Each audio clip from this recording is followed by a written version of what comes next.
Muito bem, pessoal! Nessa segunda aula, a gente vai trabalhar as escolas historiográficas, essa historiografia ocidental e as suas características. Vamos nessa!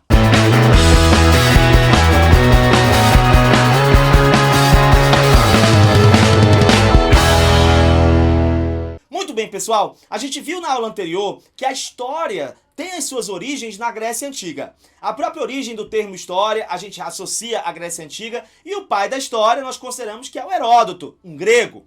Então, naturalmente, essa historiografia ocidental que a gente começa a estudar, ela vai estar ligada também à Grécia Antiga. E lá na fase inicial, como é que era essa historiografia da Antiguidade Clássica? Como é que era essa historiografia da Grécia Antiga? A gente vai perceber que ali naquele momento, essa produção estava muito ligada aos mitos.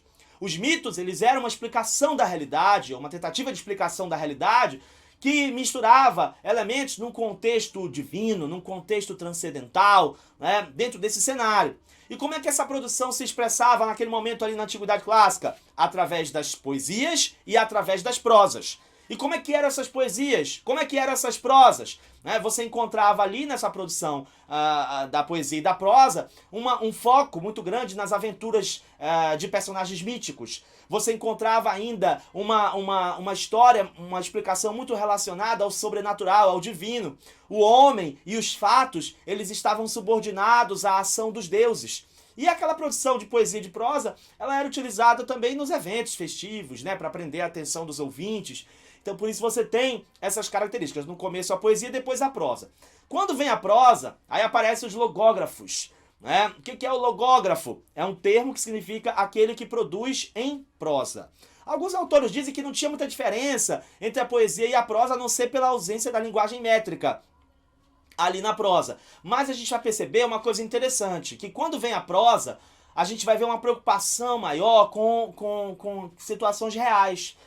Com episódios importantes ali, na prosa a gente vai ver uma preocupação em explicar a origem das cidades, a origem dos heróis, a origem dos príncipes. Então você tem uma preocupação maior com fatos importantes que aconteceram, que estão ligados à realidade propriamente. E aí com a prosa também você vai ver a expressão de por exemplo, você fazer uma lista de magistrados, por exemplo. Você fazer o levantamento da história de uma cidade, por exemplo. Então você vai perceber essa distinção ali na prosa. Nós temos então como representantes dessa fase as obras do Homero, a Ilíada e a Odisseia. Nós temos as obras do Hesíodo, os Trabalhos e os Dias e a Teogonia. E nós temos também alguns trabalhos que a gente não conhece completamente, que é o caso dos autores do Dionísio de Mileto e outros que provavelmente serviram de inspiração para o Ésquilo, para o Xenofonte, para o próprio Heródoto e etc.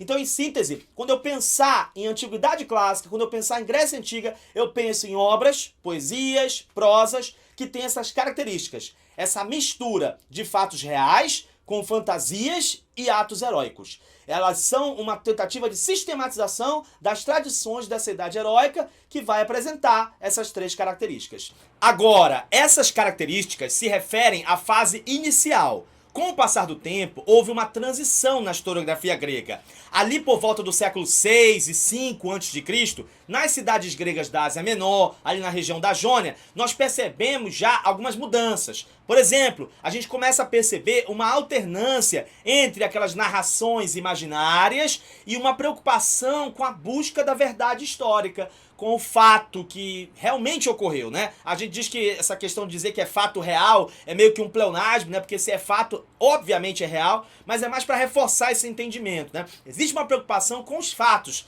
aqueles que realmente aconteceram, e não simplesmente aquelas narrações imaginárias a partir desse período aí, século 6 e 5 a.C.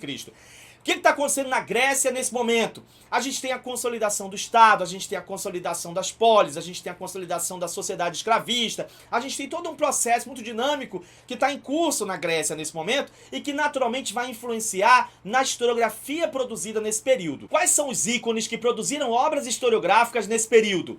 O Heródoto, o Tucídides, o Xenofonte e o Políbio. O que a gente percebe como característica na obra deles? A gente vai perceber que, embora eles tenham uma preocupação com a verdade histórica, com a análise crítica das fontes que eles estão utilizando, nada disso impede que eles usem também afirmações de coisas que eles imaginaram e que as fontes não estão dizendo. Então isso é uma característica interessante. Outra característica dentro disso é que eles acabam usando a realidade histórica como fim comprobatório para aquilo que eles imaginaram que aconteceu, que eles estão afirmando. Então, por exemplo, o Tucídides, ele mesmo escrevia com as próprias palavras dele os discursos dos políticos da época.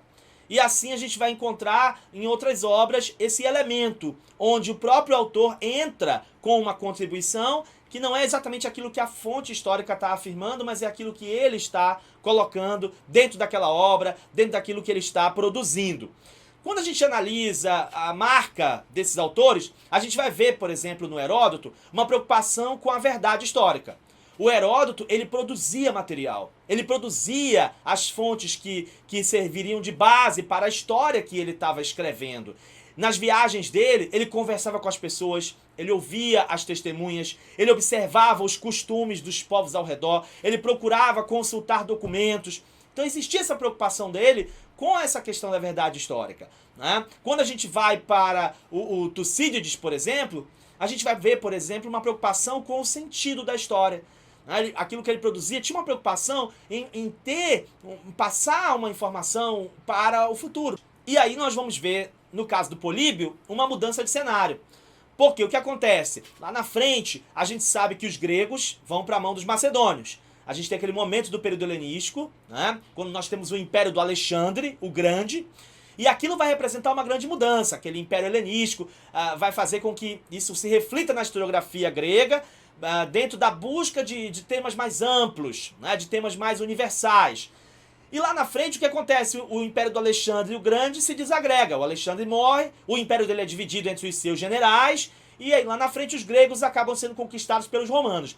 Nesse momento que os gregos são conquistados pelos romanos, aí nós temos o cenário das obras do Políbio. O Políbio ele vai se ocupar, vai ter como tema central essas conquistas romanas do século II, século 3 e 2 a.C. E o Políbio ele trabalha com essa premissa, né, que não adiantava os gregos resistirem, porque havia uma desigualdade de forças entre os gregos e os romanos. Ele expressa uma certa admiração pelos romanos e não por acaso, depois que os gregos caem na mão dos romanos, ele acaba sendo meio que renegado pelos compatriotas dele, né? Então existe uma mudança aí de cenário histórico que reflete nas obras do Políbio, por exemplo.